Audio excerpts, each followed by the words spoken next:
Now we are going to start with chapter 2, Globe, Latitudes and Longitudes. Globe, Latitudes and Longitudes. In the previous chapter, we have read that our planet Earth is not a sphere. It is slightly flattened at the north and the south poles and bulge in the middle.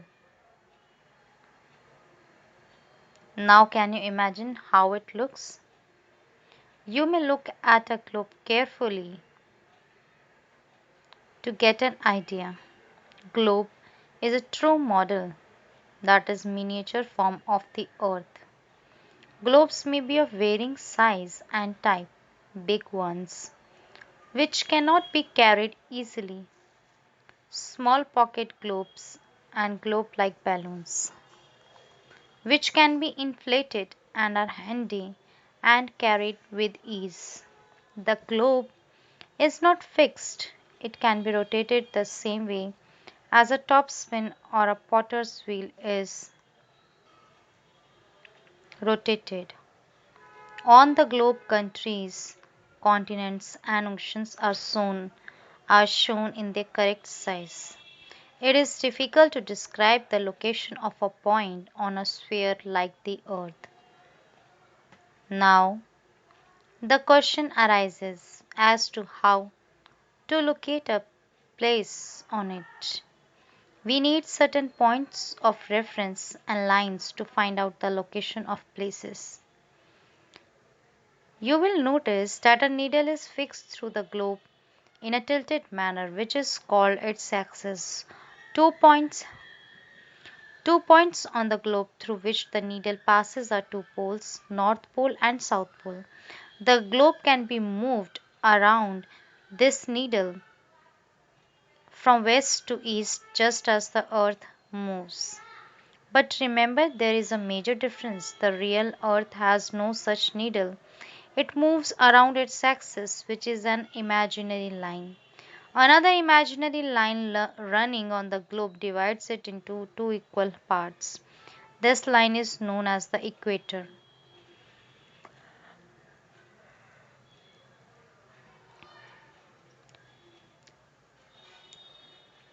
The northern half of the earth is known as the northern hemisphere, and the southern half is known as the southern hemisphere. They are both equal halves. Therefore, the equator is an imaginary circular line and is a very important reference point to locate places on the earth. All parallel circles from the equator up to the poles are called parallels of latitudes. Latitudes are measured in degrees. The equator represents the 0-degree latitude. Since the distance from the equator to either of the poles is one-fourth of a circle round the earth, it will measure one-fourth of 360 degrees, that is 90 degrees. Thus, 90 degrees north latitude marks the North Pole and 90 degrees south latitude marks the South Pole. As such, all parallels north of the equator are called north latitudes. Similarly, all parallels south of the equator are called south latitudes. The value of each latitude is therefore followed by either the word north or south. Generally, this is indicated by the letter N or S. For example, both Chandrapur in Maharashtra, India, and Belo Horizonte in Brazil, South America, are located on parallels of about 20-degree latitude. But the former is 20 degrees north of the equator and the latter is 20 degrees south of it. We therefore say that Chandrapur is situated at 20 degree north latitude and Belo Horizonte is situated at 20 degrees south latitude. As we move away from the equator, the size of the parallels of latitude decreases. Important parallels of latitudes. Besides the equator 0 degree, the North Pole 90 degree north, and the South Pole 90 degrees south, There are four important parallels of latitudes. First, Tropic of Cancer 23.5 degree north in the northern hemisphere to Tropic of Capricorn 23.5 degrees south in the southern hemisphere. 3. Arctic Circle at 66.5 degree north of the equator. Fourth, Antarctic Circle at 66.5 degrees south of the equator. Heat zones of the Earth. The midday sun is exactly overhead at least once a year on all latitudes in between the Tropic of Cancer and the Tropic of Capricorn. This area therefore receives the maximum heat and is called the torrid zone. The midday the midday sun never shines overhead on any latitude beyond the Tropic of Cancer and the Tropic of Capricorn. The angle of the sun's rays goes on decreasing towards the poles. As such, the areas bounded by the Tropic of Cancer and the Arctic Circle in the northern hemisphere and the Tropic of Capricorn and the Antarctic Circle in the southern hemisphere have moderate temperatures. These are therefore called temperate zones. Areas lying Areas lying between the Arctic Circle and the North Pole in the northern hemisphere and the Antarctic Circle and the South Pole in the southern hemisphere are very cold. It is because here the sun does not rise much above the horizon. Therefore, its rays are always slanting and provide less heat. These are therefore called frigid zones.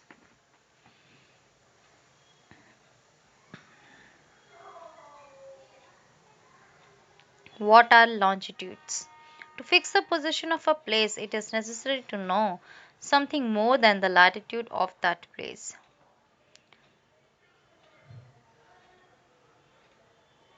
Tonga Islands in the Pacific Ocean and Mauritius Islands in the Indian Ocean are situated on the same latitude, that is 20 degrees south. Now, in order to locate them precisely in the globe, over the globe, we must find out how far east or west these places are from a given line of reference running from the North Pole to the South Pole. These lines of references are called the meridians of longitude, and the distances between them are measured in degrees of longitude. Each degree is further divided into minutes and minutes into seconds. They are semicircles, and the distance between them decreases steadily polewards until it becomes zero at the poles, where all the meridians meet. Unlike parallels of latitude, all meridians are of equal length.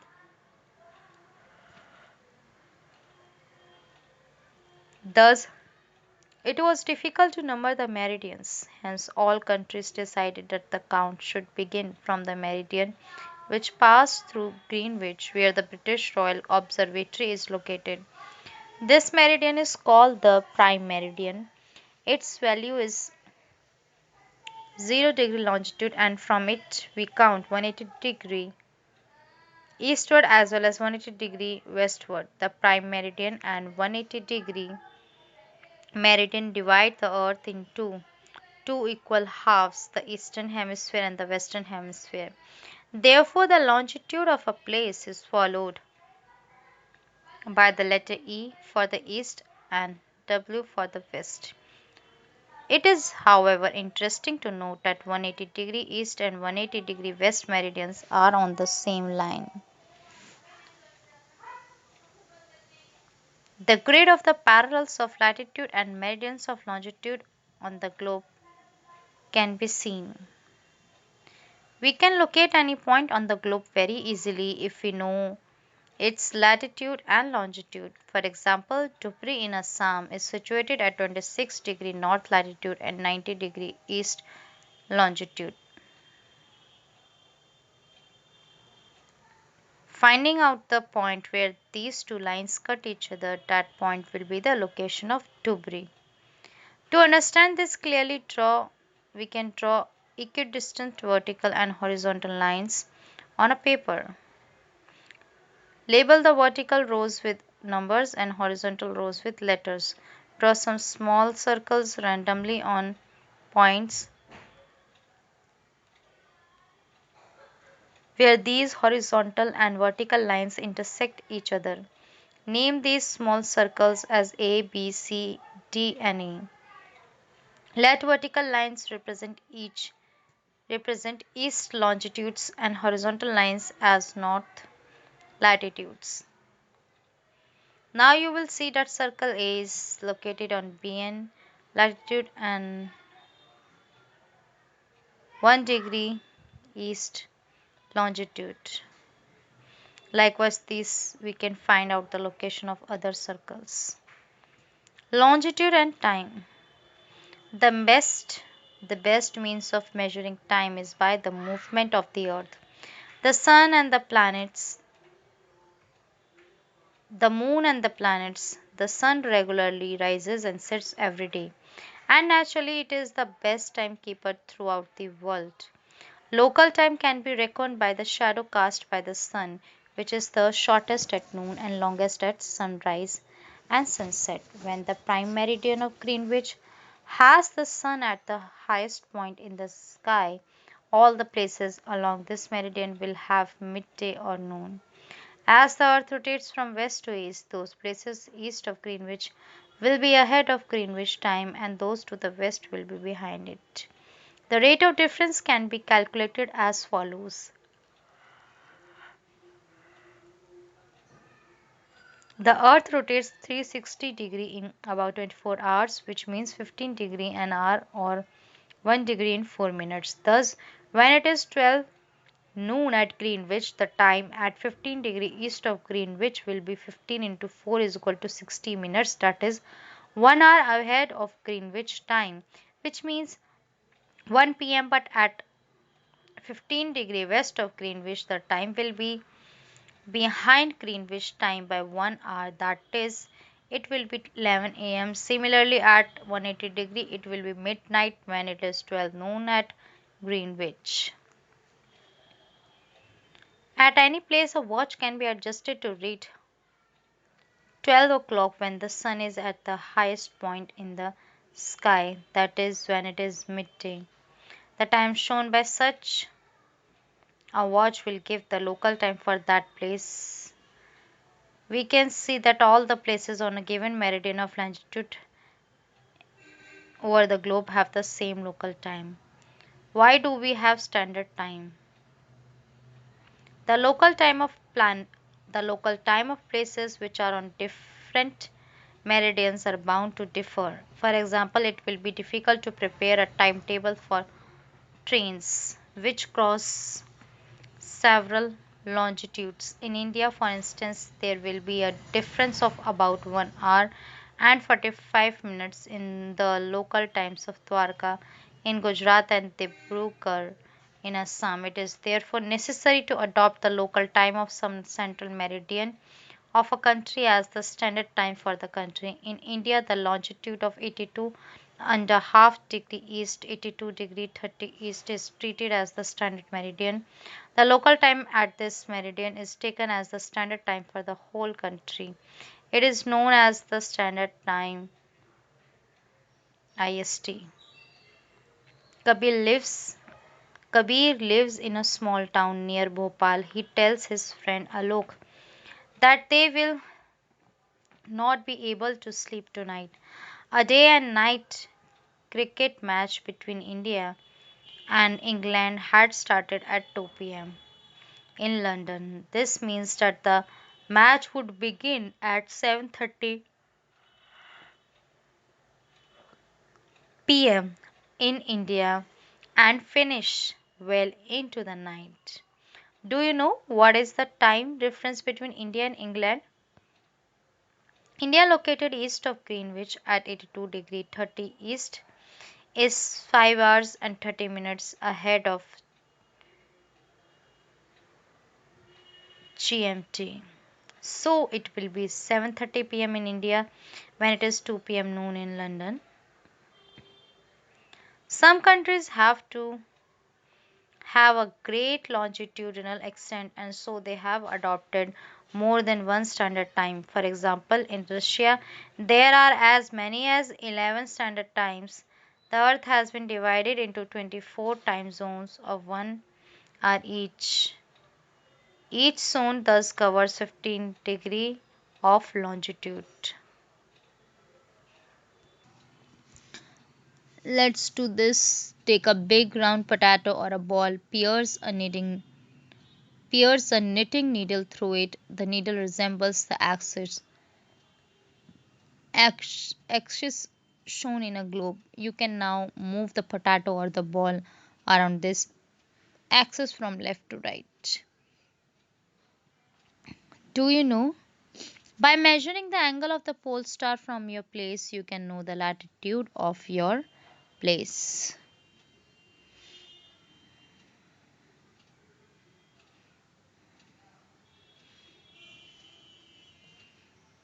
Let's do draw a circle. Let the prime meridian divide it into two equal halves. Color and label the eastern hemisphere and the western hemisphere. Similarly, draw another circle and let the equator divide it into two halves. Now color the northern hemisphere and southern hemisphere.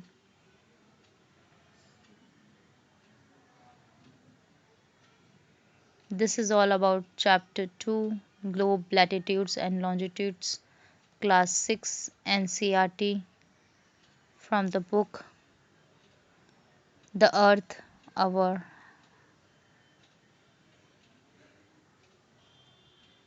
Habitat. Thank you.